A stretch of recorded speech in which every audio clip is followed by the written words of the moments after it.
7 अक्टूबर को इजरायल पर हमास के अचानक हुए ताबड़तोड़ हमले से हर कोई सन्न रह गया था।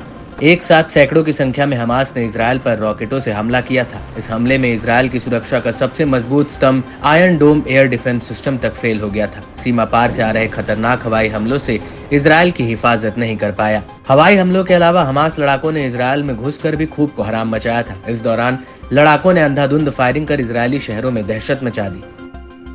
बताया जाता है कि इस हमले को इस सदी का इजरायल पर सबसे खतरनाक हमला माना गया। इसमें इजरायल की सारी इंटेलिजेंस एजेंसियां धरी की धरी रह गईं। इस दौरान 1200 से ज्यादा इजरायलियों की मौत हुई थी, तो वहीं इससे ज्यादा लोग बुरी तरह जख्मी हो गए थे। हालांकि हमास ने इस हमले में इजरायल को सबसे बड़ा जख्म भी दिया था। वह था 250 से ज्यादा इजरायली लोगों को लड़ाकों अपने साथ बंधक बनाकर ले गए थे। बहरहाल हमास के हमलों का जवाब देने के लिए अगले दिन ही इजरायल ने पलटवार शुरू कर दिया, जिससे करीब 10 महीने होने वाले हैं।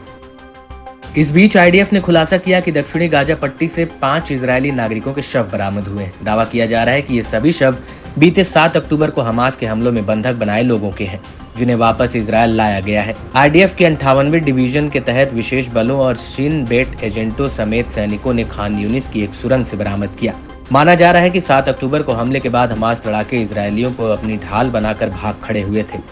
दावा है कि गाजा में पकड़े गए संदिग्ध लड़ाकों ने पूछताछ के दौरान बताया था कि कई इजरायली खान यूनिस की सुरंग में कैद हैं। माना जाता है कि गाजा में 111 बंधक हैं, जिनमें आईडीएफ की ओर से पुष्टि की गई 39 लोगों को शव भी मिला है।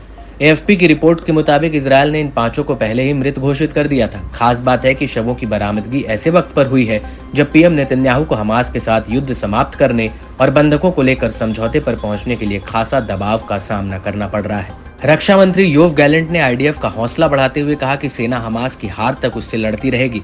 हम बंधकों को घर वापस भेजने के लिए प्रतिबद्ध हैं। इस बीच इजरायली सेना अपने रिजर्विस्ट जवान से भी खासा खफा है। दरअसल गाजा से 5 इजरायलियों के शव मिलने का आईडीएफ जवान ने वीडियो बनाकर शेयर किया था, जिस वजह से सेना ने उसे 10 दिनों के लिए जेल में डाल दिया है और सेना ने भी बर्खास्त कर दिया है। रिजर्विस्ट की ओर से वायरल किए गए वीडियो में गाजा से बाहर जा रहे थे एक सैन्य वाहन में 5 शवों को दिखाया गया था। सेना ने कहा कि आईडीएफ ऐसी घटनाओं को गंभीरता से देखता है और ऐसे व्यवहार की निंदा करता है जो हमारी सेना की सुरक्षा को खतरे में डालता है और बंधकों के परिवारों को नुकसान पहुंचाता है।